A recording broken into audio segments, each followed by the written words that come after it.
இயேசு கிறிஸ்துவின் இனிதான நாமத்தினாலே உங்களை ஒவ்வொருவரையும் நான் வாழ்த்தி வரவேற்கிறேன்.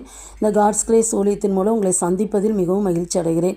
இந்த நாளிலும் கூட வேதத்திலிருந்து ஒரு வார்த்தையை நம்ம சிந்திப்போம்.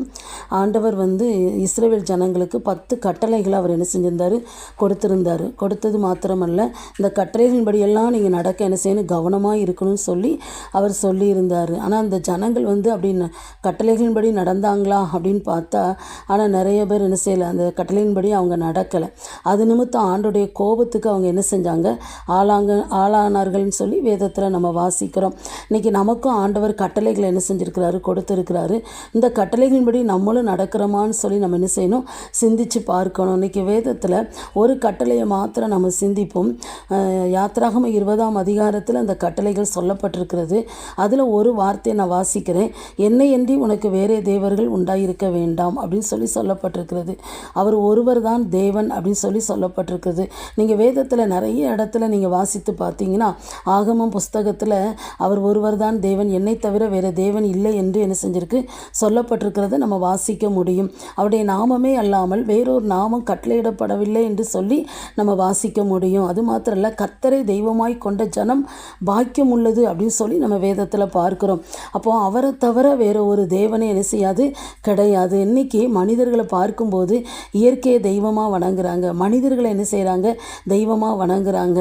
அது ஆண்டவருக்கு பிரியமில்லாத ஒரு காரியம். பாருங்கள், இன்றைக்கி ஆண்டவர் உலகத்தில் பரிசுத்தமாக வாழ்ந்த மனிதர்களை கூட அவங்க என்ன செய்கிறாங்க, தெய்வமாக என்ன செய்கிறாங்க, வணங்குறத நம்ம பார்க்குறோம். இன்றைக்கி மரியாளை தெய்வமாக வணங்குறாங்க. மரியாள் கணம் பெற்ற ஒரு தாய், ஆனால் அவங்க உலகத்தில் வாழ்ந்த ஒரு மனுஷி, ஆனால் அவங்க தெய்வமாக முடியாது. அதே மாதிரி ஆண்டவருடைய சீஷர்களும் நம்ம தெய்வமாக என்ன செய்ய முடியாது, வணங்கவே முடியாது. அது ஆண்டவர் விரும்பலை. அவர் ஒருவர் தான் என்னது, தேவன் சொல்லி இந்த கட்டளையில் தெளிவாக என்ன செஞ்சிருக்கு, சொல்லப்பட்டிருக்குது. நீங்கள் வேதத்தில் பார்த்தாலும் 2 ராஜாக்கள் 19:19 நீங்கள் வாசிக்கும்போது, அவர் எசேக்கியா ராஜா ஆண்டவரை நோக்கி ஒரு ஜெபம் பண்ணுறாரு. எங்கள் தேவனாகிய கர்த்தாவே, நீர் ஒருவரே தேவனாகிய கர்த்தர் என்று பூமியின் ராஜ்யங்கள் எல்லாம் அறியும்படிக்கு எங்களை அவன் கைக்கு நீங்களாக்கி ரட்சியும் சொல்லி விண்ணப்பம் பண்ணார். ஆண்டவர் அவருடைய விண்ணப்பத்தை கேட்டு அவருக்கு ஒரு பெரிய ஜெயத்தை என்ன செஞ்சார், கொடுத்ததை பார்க்குறோம்.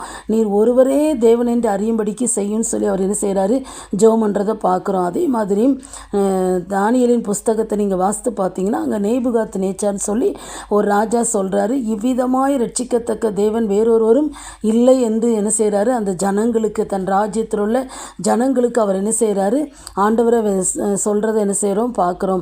அதே மாதிரி 2 ராஜாக்கள் 5ஆம் அதிகாரத்தை நீங்கள் பார்த்தீங்கன்னா 15ஆம் வசனத்தை வாசிக்கும்போது, இதோ இஸ்ரவேலில் இருக்கிற தேவனை தவிர பூமி எங்கும் வேறே தேவன் இல்லை என்பதை அறிந்தேன் சொல்லி நாகமான் அன்னைக்கு எலிசா தீர்க்கதரிசிட்ட சொல்கிறத பார்க்குறோம்.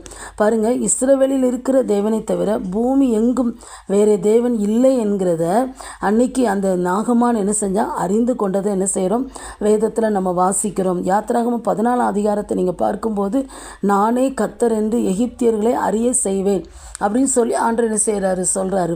அப்போது ஆண்டவர் வேதத்தில் நிறைய இடங்களில் அவர் தான் தேவன்கிறத அவர் விளங்க பண்ணியிருக்கிறத என்ன செய்ய முடியும், வாசிக்க முடியும்.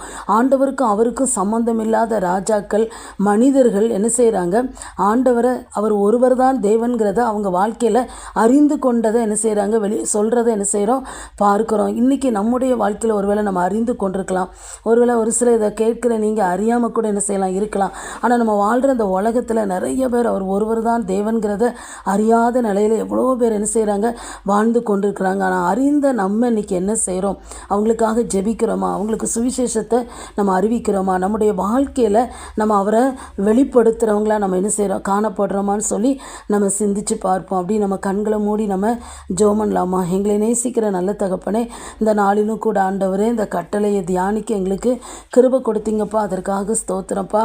இதை கேட்ட ஒவ்வொருவரையும் நீங்கள் ஆசீர்வதிங்க. அப்படியே வாழ்க்கையில் ஆண்டவரே, நான் அந்த கட்டளையின்படி நடக்க நான் கவனமாக இருக்கணும்னு சொல்லி ஆண்டவரே, இந்த வார்த்தைக்கு கீழ்ப்படி எங்களுக்கு உதவி செய்யும்படியாக நாங்கள் ஜெபிக்கிறோம்.